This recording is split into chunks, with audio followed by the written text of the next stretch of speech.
The just-in-time thing is very fragile, and what we really need is a sort of a network of lots of smaller producers that are able to sell into the locality. And obviously there's going to be surplus that needs to go into cities, etc. But we need to have something that is more almost like a honeycomb, if you like, of different operations. And I think with the technology we have today in terms of communication, that's more than possible.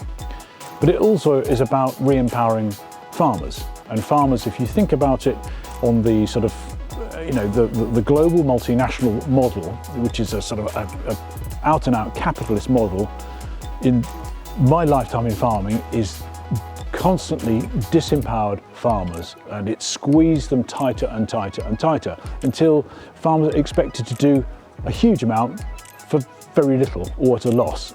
And that is a totally unsustainable system. I mean, financial sustainability and stability and sort of long-term thinking in agriculture is the most important thing as a sort of starting point for a secure food nation, which is how we need to think of things. And certainly in terms of self-sufficiency and all the other things that people are talking about frequently, but actually we're not doing yet, need to get right to the top of the agenda if we are to survive as a species. There's never been a better time to shift our farming systems to be more regenerative and sustainable. David Wilson has been farming in this way for nearly 40 years, spending most of that time as the farm manager for now King Charles on his home farm at Highgrove.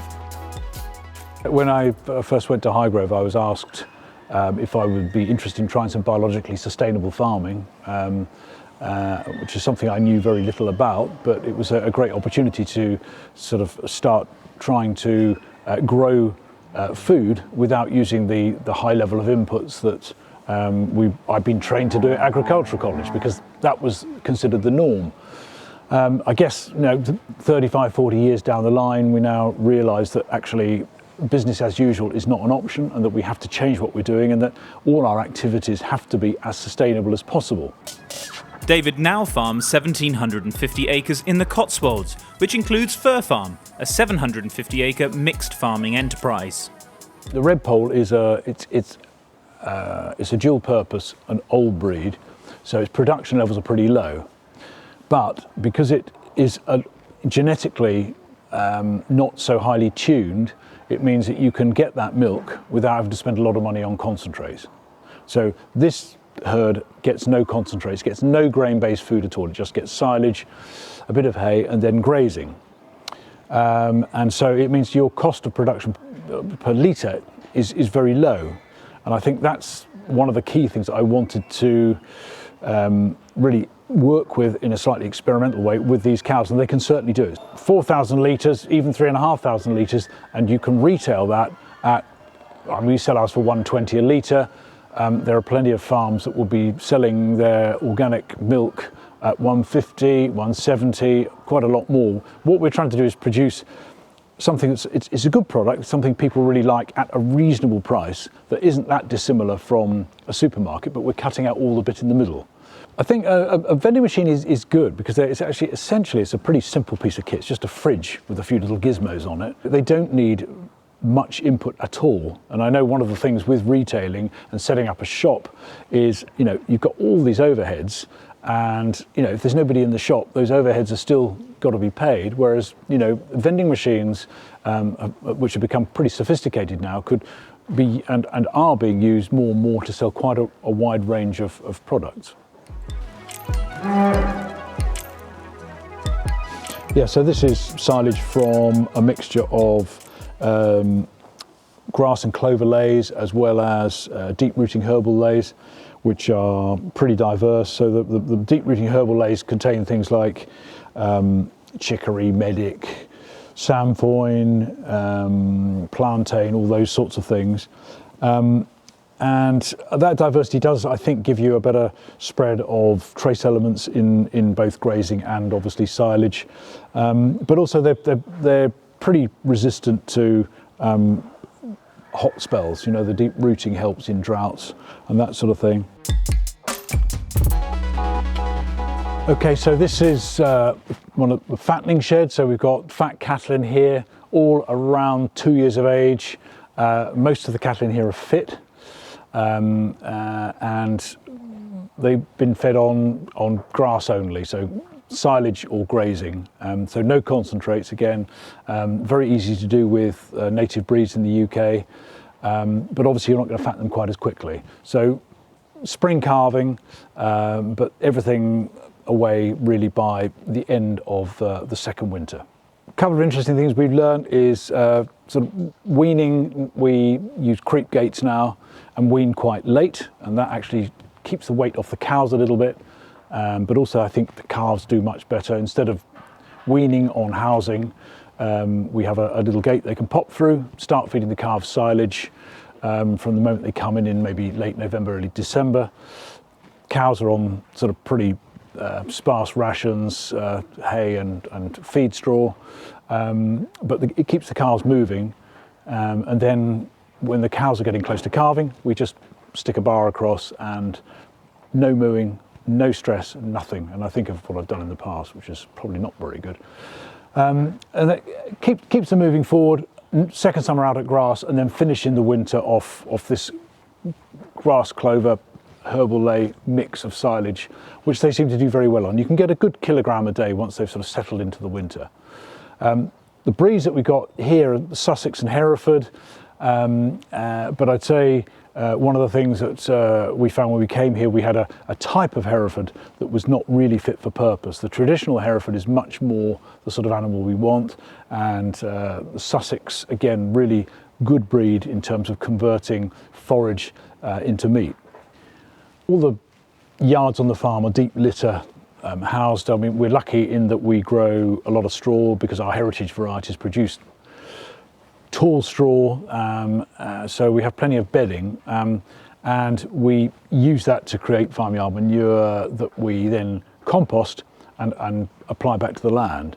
And it's a sort of key part of management, and probably something we can improve on, but composting manure is, aerating it, keeping it in a really sort of vigorous state, so that actually relatively small amounts applied to the land will really benefit the sward. So an early lesson for me was how something like 3 tons an acre, which is a very small amount of composted farmyard manure, will really benefit clovers, and they seem to respond very vigorously to just light dressings. Feeding lots of grain to livestock is really not the way forward. We've got to think about growing grain for human consumption generally, and less meat but of excellent quality as the way we should be eating our beef and lamb. I think that livestock in our rotation is very definitely necessary, and grazing ruminants, whether they be milk producing, beef producing or sheep. Okay, well the sequence of events in this field would be that the herbal lay has been down for 3 years. You can leave them for a lot longer if you want, but that's enough time to build the fertility in the soil and build the organic matter, but certainly to build the nitrogen, that all-important nitrogen. We then plough that lay out, and the plough is, a cultivation that receives a lot of negativity at the moment, but we do have to kill that lay in order to grow the arable crop. There are people that are experimenting with direct drilling, but in an organic situation and without glyphosate, the results are definitely mixed. We plough shallow, so 6 to 7 inches. We've measured the fuel that we use, and it's not that much in the grand scheme of things. We also then roll that ploughing to create a relatively firm sort of seed bed, and to make sure that we get a good breakdown of the turf, and then we sow the crop in on top with a combination drill, and we do roll post drilling because we have a lot of stones here, but it also, again, it's firming it all down. We don't like a nice firm seed bed. We try and do that in relatively early. I mean, one of the things I think that I've probably changed my mind on over the years is rather than going late with these crops, because it gives you sufficient break between cereals, etc. I would say I go early and get good ground cover, and it is one of the times when in an organic system you're most vulnerable to nitrate leaching. So if you've got a good cover on the top, that's a good thing. So seed rates it's the old 100 weight and a half, really. I mean, whatever that is, 75 kilos an acre. You can work it out in hectares. I do like acres. And harvest this in, I guess it's be early August, something like that. And then we'll go straight into a catch crop. So we don't leave the ground bare. So that will be something either stubble turnips, so we can get the sheep in here, or a mixture of stubble turnips, forage rape, and mustard, both of which grow pretty well in a lower fertility situation. But the key thing is the ground is well covered. The mustard will often flower and becomes full of sort of pollen beetles and can be covered in clouds of swallows before they head south, which I always think is a good thing. Graze through the winter, and then for the next arable crop we'll probably plough or cultivate, depending on what we've got on the surface in terms of trash, and then go in with the spring crop, which will be the second crop, and then it would probably go back into a lay again. So generally speaking, trying not to do more than 2 arable crops at a time. This heritage wheat grown in here is a unique mix. So it's been put together by someone called John Letts, he's an archaeobotanist. He's been tied up with the preservation of old cereal genetics for many decades, thank goodness, because someone needs to make sure they don't die out. So this contains over 100 different varieties that have been grown together for many years, and it's what's loosely known as a land race. So it's genetically diverse, lots of different varieties, and it means that it has the ability to adapt to wherever it's grown. So if you start growing this mixture on another farm in another locality, it will start to change, I think, to adapt to that land, the geology and the geography of that landscape. In terms of weeds, you've got much lower levels of nitrogen, and a lot of the weeds that we associate with modern arable farming love high nitrogen. So that's one of the reasons that you tend to get less problems with weeds. The other thing is you've got a tall straw variety, and that will outcompete the weeds.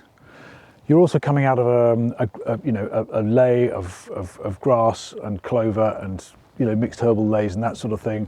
That in itself also provides a break. So things like the common arable weeds of today, like blackgrass and cleavers and these sorts of things, they're never an issue.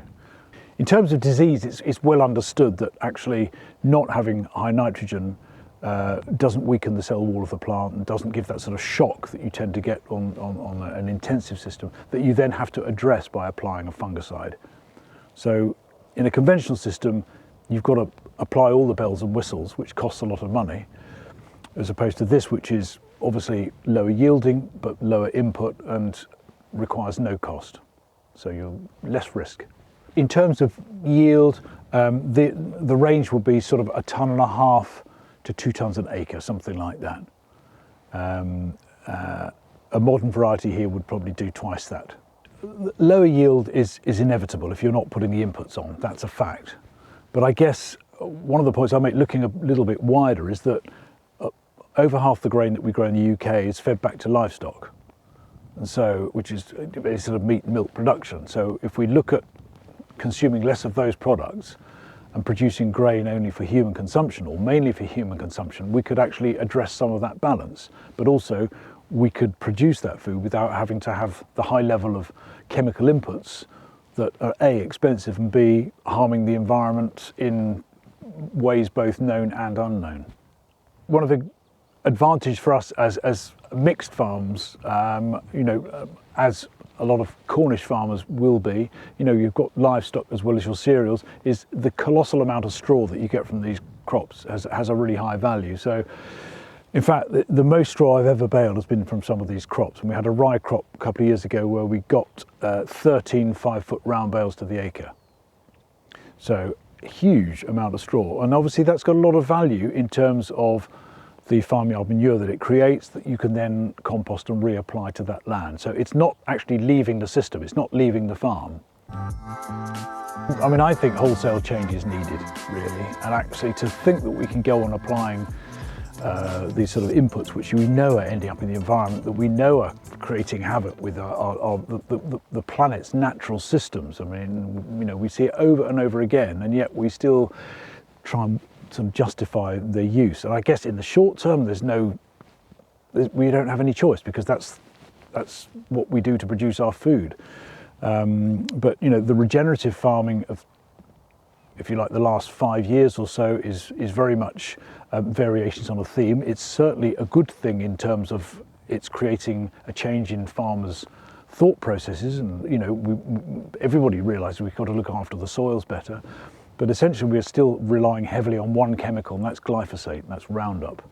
And the more of the scientific papers you read on glyphosate, the more you realise that we cannot go on using it. It's the world's most widely used chemical. It's found in everything. It's found in seawater, it's found in rain, it's found in throughout this planet, and it's actually having a pretty devastating effect on all forms of life.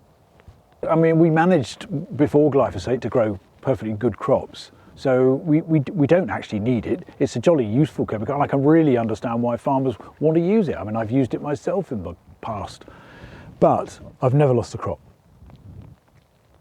I've grown organic crops now for 37, 38 years, and I really clearly remember thinking the first crop of organic wheat I ever grew that how's this going to stay healthy? How's this going to grow?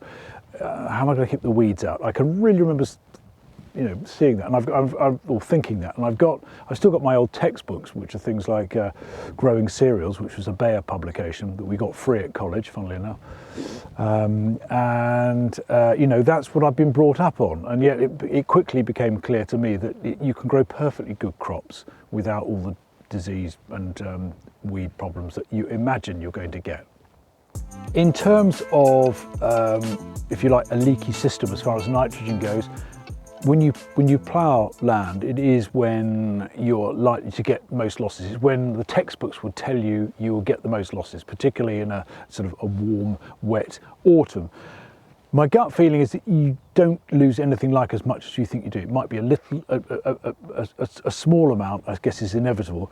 But if you've got a really healthy soil, I think it really hangs on to that nitrogen, hangs on to all the nutrients, because biologically it's absolutely fizzing. Carbon is, should be about carbon cycling. I mean, we want to build carbon in the soil. We know it's a good thing. We know that taking atmospheric, CO2 out and locking it up in the soil is a really good thing to do. I think keeping a healthy soil is what we have to aim at. We've got to be looking at healthy soil biomes. We've got to be looking at healthy gut biomes. They're all variations on the theme. We know that one of the quickest ways that we can start to reduce atmospheric CO2 is to take tired arable land, where the organic matter sometimes as low as 1% or 2%, and get that back into some sort of ley, and ideally I would say a deep rooting herbal ley, you can start to make those changes really quickly. Planting trees does the same thing, but it's much, much slower. Planting trees is a great thing, but we've got to act really fast. And it should become almost law that arable farmers of the UK should put a proportion of their farm into a ley to tie up that carbon. But at the moment it's not profitable for them to do it. But actually, in terms of soil health and, if you like, the longer term benefits, the hidden costs, it will be hugely beneficial. But in terms of climate change and mitigating this huge issue of high atmospheric CO2, getting leys in is really, really important. For anyone who's thinking about doing any of these changes, I would say one thing you can do if you're a livestock farmer is when you next reseed a field, plant a mixed herbal ley, don't put any fertiliser on it, and just carry on using it as you would the rest of your grassland, and you will be amazed at the sort of production you get from that. And the other thing is, if you wanted to take it a step further, there's no harm in when that ley has done 2, 3, 4 years and you've built the fertility in there, try planting a crop in there and not putting anything on it and see how it does. And I think you'd be very surprised. And I think a lot of this thing is about confidence. This is one of the things that I've got pretty attached to over the years. Bought it new, when did I buy it? 89, I think it was, 1989, 7/8/10, still working regularly. It did have one engine rebuild after about 10 or 11,000 hours. I think we're up to about 14,000 hours now. But one of the things I do have a bit of a bee in my bonnet about is the whole addiction we have to shiny new machines. We all like one now and again. And I think actually keeping your machinery up and together and trying to keep it for longer and repairing it is probably another strand of sustainability that we don't really look at very much, but it's certainly one that I think about. If I was going to give my younger self some advice, I would say keep as much of the value of what you're producing on the farm. It might involve a bit more processing, but just hanging on to it, just not selling a commodity. I would say follow the green money, because that is the direction of travel that is being incentivized now, and whether we like it or not, it's the route we have to follow, because we know our planet is in a bit of a state, and the more evidence you can gather of the things that you've done on the farm, the better, because it all helps back your case if you want to follow this money. And the last thing I would say is back yourself, because as farmers, we're doing the most important thing for civilization. We're providing food, and it's very easy to feel sort of downtrodden by all the negativity that comes our way, but ultimately farmers are the foundation of civilization. So back yourself and be positive.